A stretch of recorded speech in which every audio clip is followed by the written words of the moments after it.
But now I tell the kids, dude, look up AI. Do anything. I don't care if it's a training class, certification, whatever. Just take some kind of AI class because it is the future.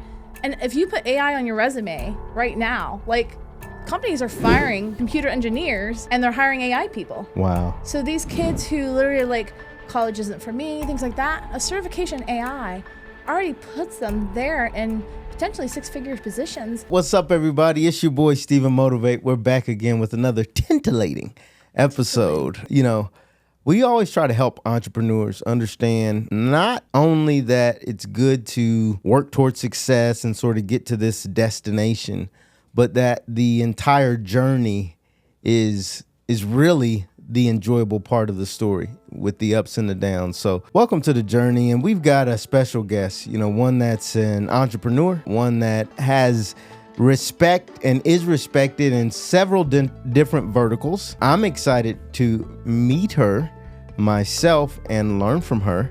And without any further ado, I got this right now. My friend and yours, Pam Fender. What's up, Pam? Well, thank you for having me. And I appreciate you having me on your show. And I'd love to hear more about your business too, because I think it's connecting, right? Connect. We got to connect. This is about connecting for sure. How did I do with the intro? No, I thought the intro was fine. That's good. I know your resume is probably much more grandiose and better than that. I don't know. I kind of like the word vertical. Verticals? Yeah. Well, I stole that from Troy, I think. Thank you. Yeah. I mean, it really kind of doesn't, stabilize or take away from what you're doing, right? Yeah. So. Exactly. Yeah. The multiple things. So that's cool. Well, happy to have you here. Yep. Thanks for spending some time with us. So I think we're going to talk first about AI. Not my favorite basketball player growing up, which is Allen Iverson. Yeah, okay. You remember Iverson? Yeah, I do. Yeah, I was a big fan of him. But we're not going to talk about him. We're going to talk about the other AI, the one that apparently, from what I'm being told, is scaring folks nowadays. Yeah. There's hype behind it, and then there's this scare, and being scared, and then people in the corporate America are saying, "Oh, we can't use it," so then we don't use it at home. Yeah. Yeah. So there's definitely a lot of misconceptions. There's a lot of, I think the age group's really a big one on it too. It depends on how old you are. If you are going to adapt it, use it. I also believe that, when you went to high school, did you know exactly what you're going to do after high school? I had no freaking clue what I was going to do. Yeah. I think I just went to school just to get a business degree. And, and what I did was I had took a computer minor because this little person here that you wouldn't even know at that age loved computers. Okay. I had my first Packard Bell. I had a Texas Instrument. I was programming my own games because my parents had told me if I wanted a video game, I had to program it. By the way, we just did basic programming. We're not going anywhere crazy, right? Yeah. But it was just kind of like that work in progress, right? Yeah, so, pretty cool though. But computer minor. But I still had no idea what I was going to do with any of that stuff. But now I tell the kids, dude, look up AI. Do anything. I don't care if it's a training class, certification, whatever. Just take some kind of AI class because it is the future. And if you put AI on your resume right now, like companies are firing computer engineers people. Wow. So these kids who literally like college isn't for me, things like that, a certification AI already puts them there in potentially six-figure positions just knowing a little bit about AI and wanting to learn AI. Wow. Yeah. That's fascinating. I didn't realize. I guess there were a lot of layoffs with the tech companies and stuff. I think that started maybe a couple years ago or maybe a year or so ago. In the last 6 months, Google, Microsoft have laid off a lot of people. I mean, it's significant. And then at the same time, when people lay off, it's because of the economy, right? Yeah. No, they expanded into AI and started to cut back on the things that they're doing in true computer technology. Really? Yeah. That is fascinating. So would you say then that AI is it underhyped, overhyped? Are people missing the boat or are people too crazy about it right now? So there's definitely a lot of hype behind it, but the hype has been creating a lot of people being fearful of it. Small business owners are like, I don't even know how to get involved in this because every day that you go out, whether you're on TikTok, Instagram, or Facebook, they talk about AI and they're like, oh, there's this app you can buy for $40 or, and it's always monthly. It's never just a one-time fee. Oh, it's the subscription, right? yeah. Yeah, it's all about subscriptions right now and what you can use on that. But what's interesting is that the fear really overcomes the potential of being better than who you are because you in your own little circle is just your knowledge. But the fact of being able to use AI for accuracy, for predictability, to know, hey, by the way, and she just walked into a store and they had all this different stuff.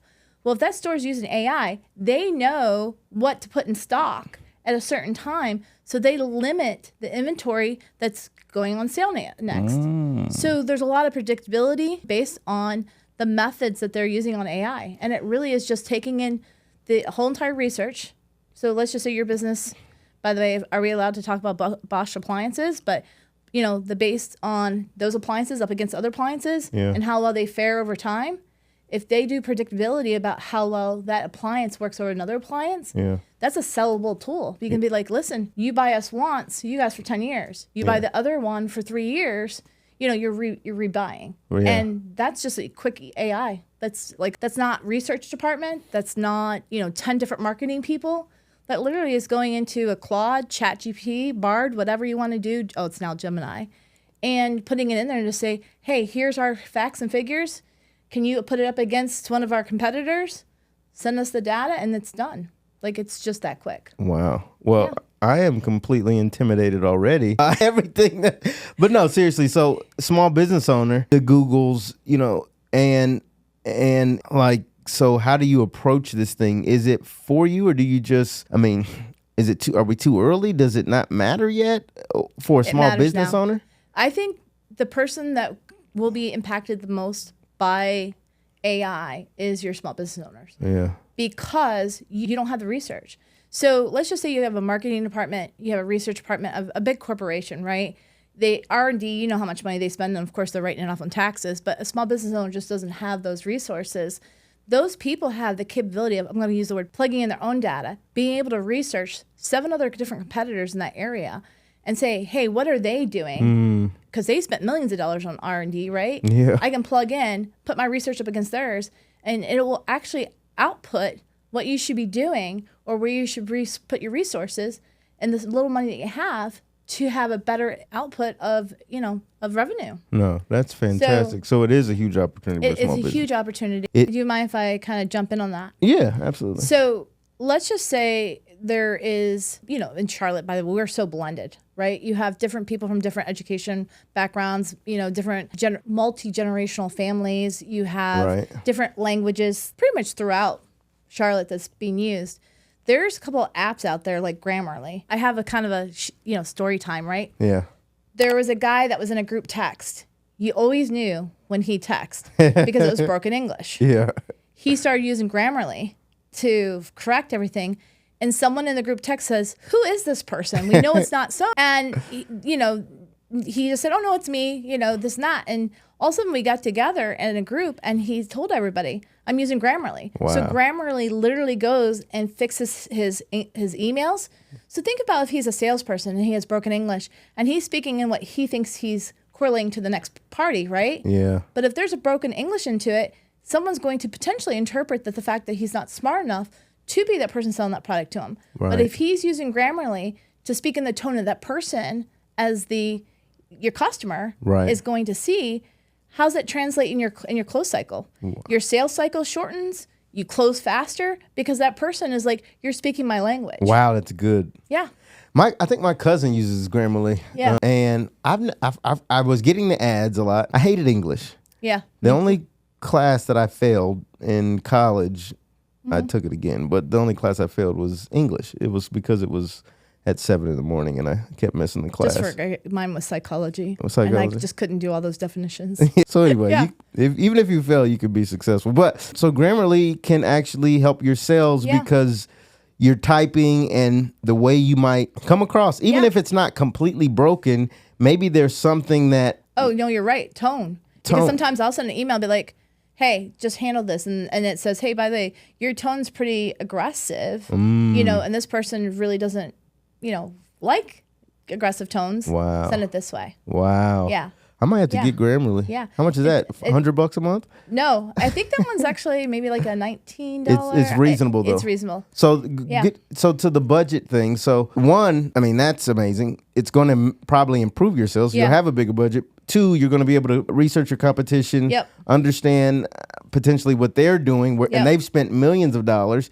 Yep. And you can kind of learn off of that. Yeah, when you talk about budgeting for AI, Yeah. the one thing I'll tell people is when they start to use it, ChatGPT, by the way, is a free open AI. Obviously, they call the word nodes, is that the more power that you want, then that's when you start paying for it, because then they'll go into credits where you pay pretty much almost like $1 to credit to really almost put your ChatGPT on steroids, right? Okay. But what I say to people is start with some of the free ones.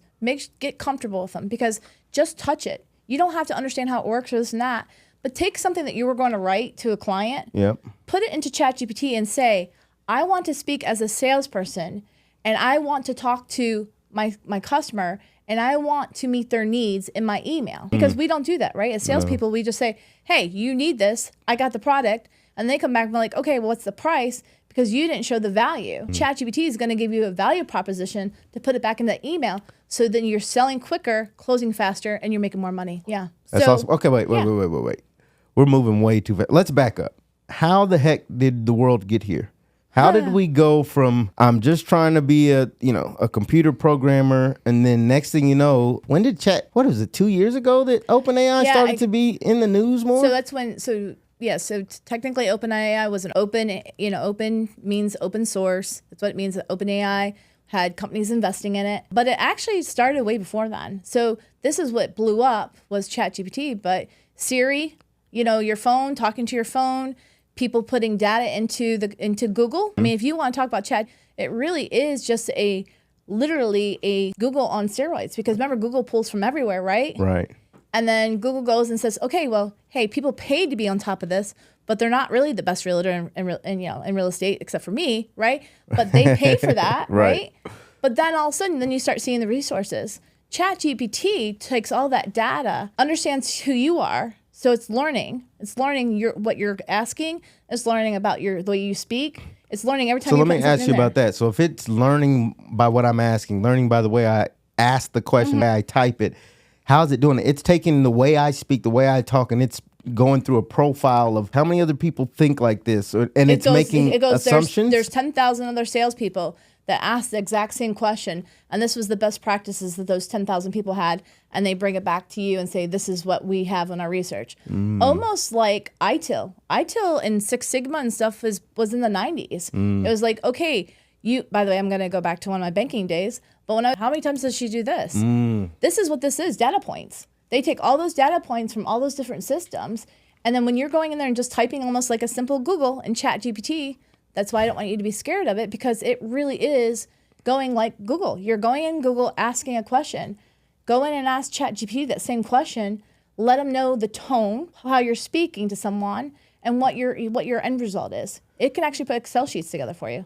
How might I not sound like a jerk when I'm asking? Or by the way, when you're always in trouble with your wife, asking my wife for dinner. It's gonna say send her gifts from Amazon. I can tell you that one. I'm in good graces with my wife this week. She's been sick, so. So did you ask ChatGPT on how to cure her? I did not. You can try that. Yeah, that's probably good. So are we missing opportunities right now okay, where do you see this thing going? Oh, so wait, okay, man, you're blowing my mind right now. So I just want to recap for everybody just in case you missed it. So history is we've been getting data points. Even when it wasn't in a computer, you look at Six Sigma, if you're familiar with that. If not, Google it. I had never heard of the other one. What is it? ITIL. ITIL? It actually is just if this happens, then you do this. Best practices, right? Okay, if then basically. And guess what ChatGPT is?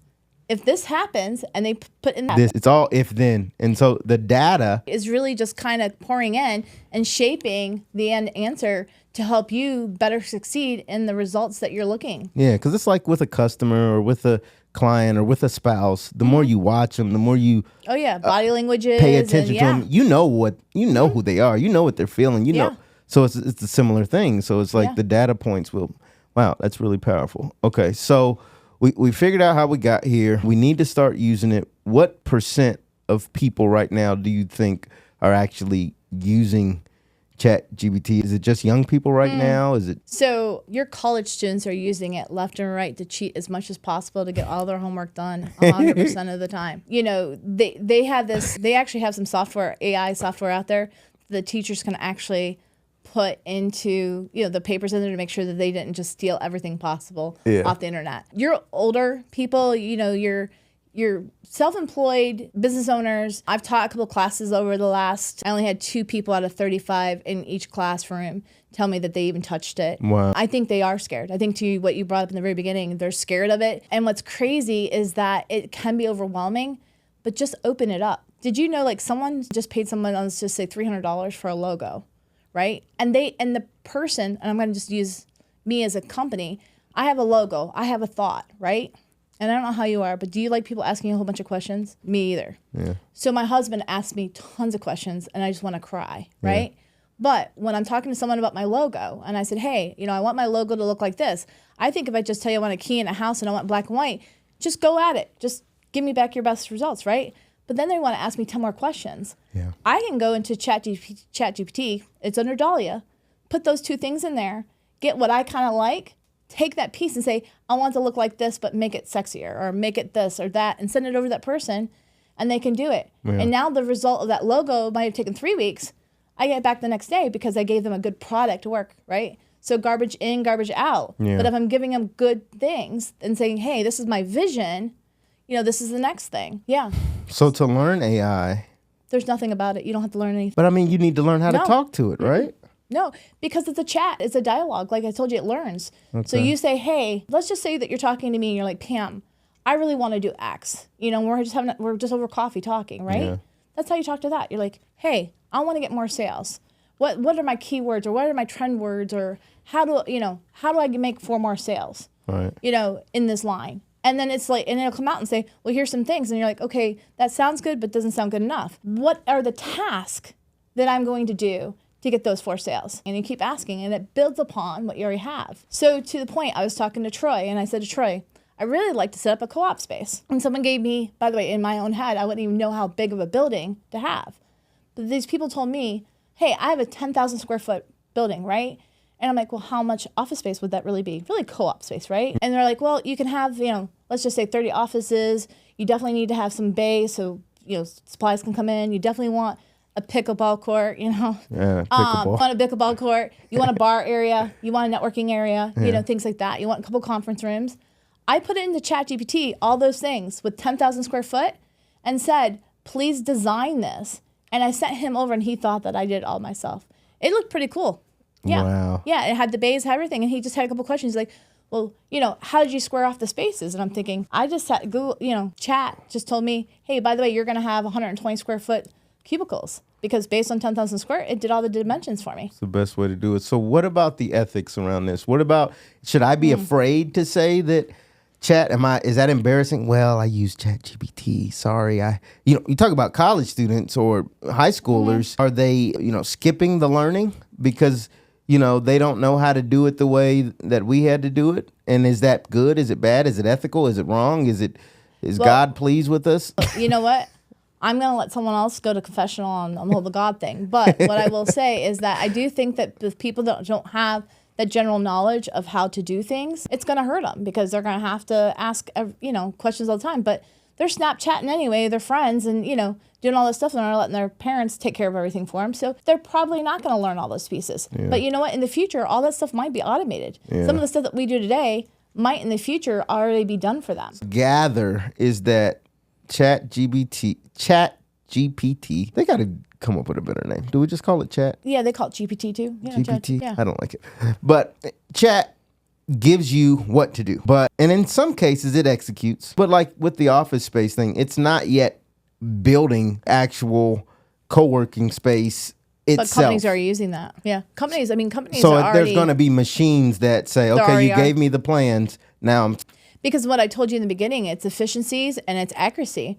I mean, as a human, how accurate are we with our data that we already have? Yeah. So, you're running, and by the way, you're running it multiple models. So just to back up on ChatGPT and how you're building these AI, it's not just ChatGPT. There's probably I think they said something like 30,000 different AIs out there that are built upon the same technology. It's all based on Python programming, by the way. So if you understand programming at all, it's Python. Okay. And that's what they've already agreed. Just like, Python's like if you know Excel, you it's like a poor man's. I think Python is probably a very easy programming module compared to the other ones, you know, HTML5, things like that. So, but in the grand scheme of things, you know, when you're talking about the different technologies, it depends on what your business is doing. If you need to have a project management, you know, tool that keeps everybody going to get some that, there's an AI tool that uses that. If you suck at bookkeeping, there's an AI tool that does that. There's this really cool app that I really like. Do you want me to share it with you? Please. It's called Crystal AI,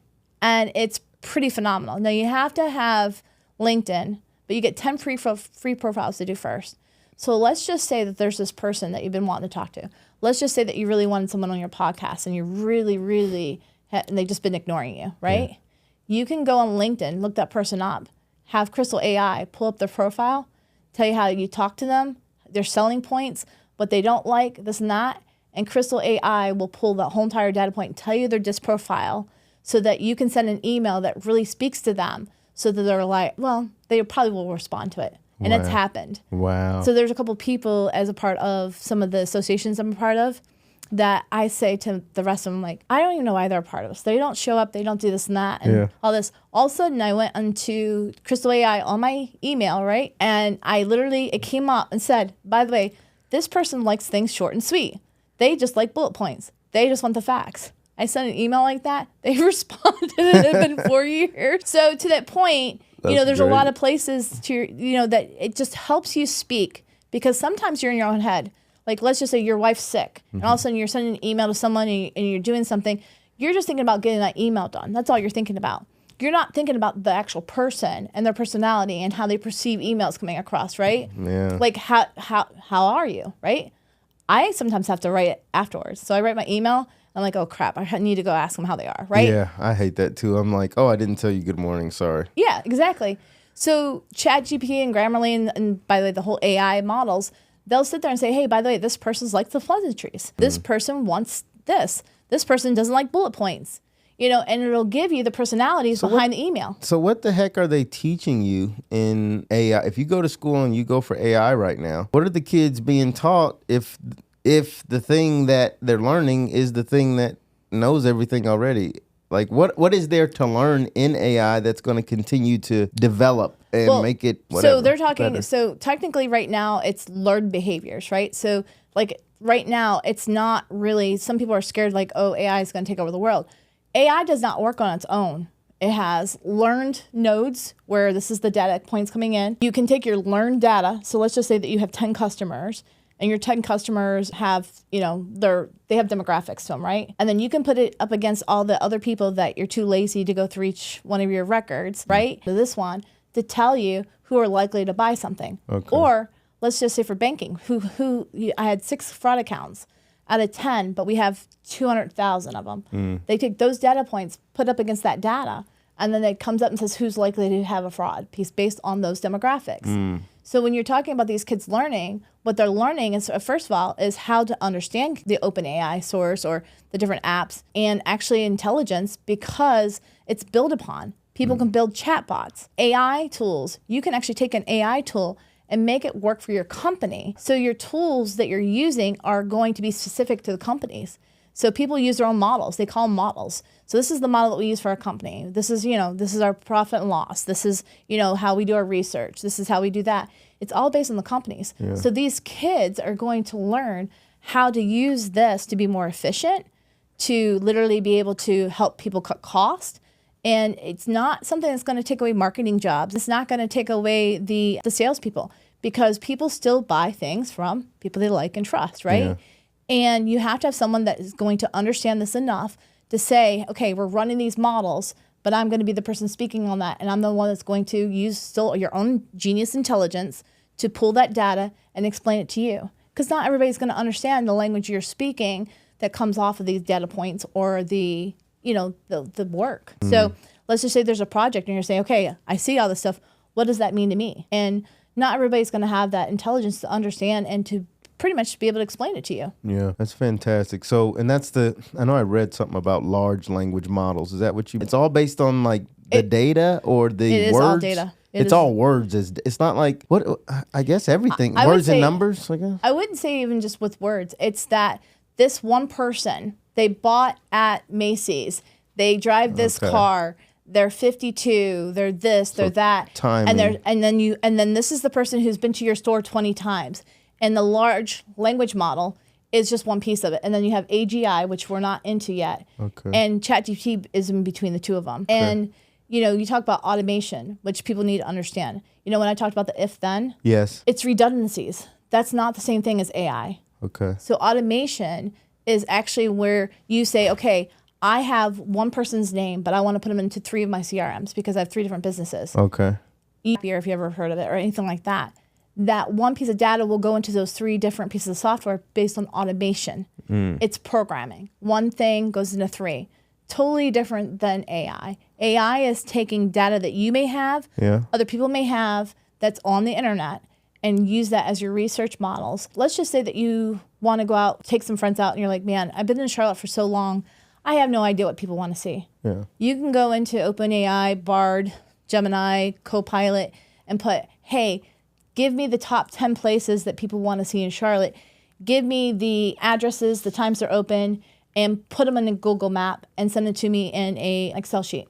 It'll do all that for you. So essentially, we saw like data was based on 2022. Like, has it gotten to the point where it's real time yet, or it's still not real time? Well, that's a really good question, because a lot of times people will go into truly OpenAI. So it's OpenAI, and they'll put in something that they really need truly for today. Okay. And it hasn't been up to date. So 2023 was when their first release. I think they're up to 2024. I think it's the beginning of 2024. Okay. So you have to know, again, the chat options that are out there. So Bard, Gemini, I keep calling it Bard, but Google went to Gemini for their name, is up to date. Okay. Bing, that we only do 3% of the Yeah, time. searches. Yeah, we only use, let me say this joke. We only use Bing to search for Google. Exactly. But what's funny is Bing actually has this thing called Copilot, and it'll pull real live data. So they actually have some information online that'll tell you, okay, if you're using the search capabilities, it's up to date to this one. But Copilot is pretty up to date. Really? So it probably doesn't have the power of OpenAI, because there's processors. I mean, when it talks about the power of something, like, back in the day, you had this one big, huge computer that now is this big. Yeah. But the power and the processing that needs to take place for OpenAI to run is pretty significant. So, Copilot is only working on, a lower level of processing. So if it's open, like this is a normal term in the tech world, that means you've got data about the weather that happened in Charlotte in 1972, and I've got data about the weather, and we can both put it into the model, and it's going to be able to look at both. Yes.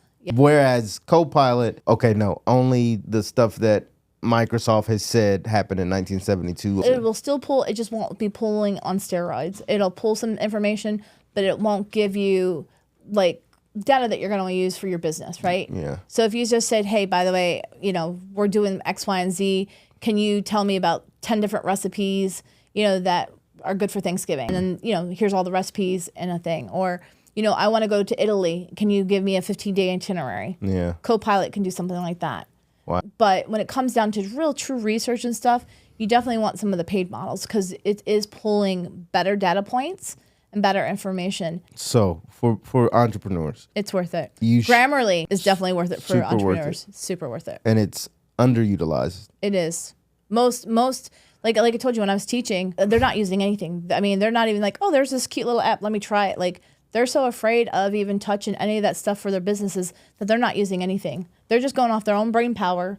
And if they happen to network with another business owner that might do the similar work, maybe they pick up an idea, like that's all they're doing. Yeah. They might use Canva that has some AI into it, but Canva's really just artwork. Yeah. They're not really using much of this at all. So entrepreneurs might ask, hey, thinking of practical applications here. I want to buy XY business. I can't just give it the street address and the name. Give me a valuation. I need to come with all the data. Let's say this business is for sale. I need to get all the data, give it to AI or open or chat, and then it may help me say, pay this price or pay that price. To be honest, it probably would give you some pretty good data. Because if, a lot of times when you're running evaluations on a business, you want a forensic accountant to run through some things, but, they're not always around, and they're pretty expensive. It probably would give you a good say, hey, this is pretty realistic for this business. Or, hey, by the way, you might want to do some more details, and then you hire the person. Yeah. So I think but it's at least just you're not starting from zero. Right. Yeah. You know, it's funny. There's this one website that I really thought was really nice looking, right? And I was like, oh, I really like this website. And I don't know if you've been in this situation before, but I had, you know, it's like being in sales is like, I don't want to get on a sales call with somebody if I can't afford it, right? So I know what my budget is. You know, I'm only, you know, I'm an entrepreneur. It's not like I have, you know, 20 million people and I'm putting the million in the bank. I wouldn't even care about what I was paying for it. But I would go on to, you know, Chat GPT and say, hey, what's the average price of the websites with this company? And it told me $3,000. So then I didn't have to go and put in a sales call, waste their time because I wasn't spending $3,000 on a website. So you can actually go in there and say, hey, I really like this software. But, you know, they're like, oh, call us for pricing. You can go into ChatGPT and just be like, hey, what's their average pricing? And kind of know, hey, because I don't want a salesperson. And I never want to feel like I'm poor when I'm talking to that person, be like, sorry to waste your time. Right. On the same caliber, right? Yeah. So Actually, can't right now. See you. Talk to you later. Bye. Yeah, exactly. Yeah, sorry for wasting your time. Don't know how much you're getting paid, but there it is. Yeah. So I know we're running out of time for this one, but give us your top 3 takeaways for entrepreneurs. What would you have them know if they never hear anything after our interview, which I think has been excellent, by the way. You've really opened up our minds to, you know, what's possible out there and what we should be tapping into. But what's the takeaways? AI, what? What should we walk away with? I think going into, I think it's openai.com. It might be, but just type in ChatGPT, click on it, and just open it up and use it. Just try it. Just try it. Yeah, try it on things that just in the house, around the house that you want to do. I think Grammarly and Crystal AI are huge pieces, especially if you're in sales when it comes down to things. And then I'm going to say that just running any kind of social media AI, because you need trending words. You know, everybody tells you got to put out 26 pieces of social media out there. But, you know, when you're running a business and you got 20 million different hats on, you have no idea what your audience or the people that you're selling stuff to are into on social media. Just run one of the social media AIs and help you start picking data. And again, it can be ChatGPT if you want. Yeah. So you're really not spending a lot of money up front because ChatGPT truly is free unless you start wanting to really pull some real serious data with research. And to be honest, if you are out of college or you don't know what you want to do with your life, take a class on AI. It's going to be around for a while. Well, we got some work to do, folks. I think that's good, though, because we want to help people know what they need to know. Yeah. To succeed and to exploit opportunities that are in this day and age. I'm feeling like convicted. I mean, I need to use this thing more, and I probably need to get Grammarly because my English isn't great either. Yeah, I think it's more my tone. I don't know. I definitely have a tone problem. Yeah, I've got a tone problem too. We're the same on that. Well, thanks, Pam. I want you to stick around so we can talk a little bit more about some other stuff you're doing. So sounds good. All right, you guys. Look, I hope you enjoyed that episode. I hope you're as excited about that as I am. Remember to like, subscribe, comment. Where can they find you, Pam? So fenderhomes.com. It's not, Bender. It's Fender. Just like the car, I can't say guitar company. Thank you. Yep. And anything on Instagram, you can find me, Realtor Fender. So you put in Fender in Charlotte, it should come up. Awesome. All right, guys. Thanks for being with us. Until next time, stay motivated. It's your boy, Steven Motivate. Peace.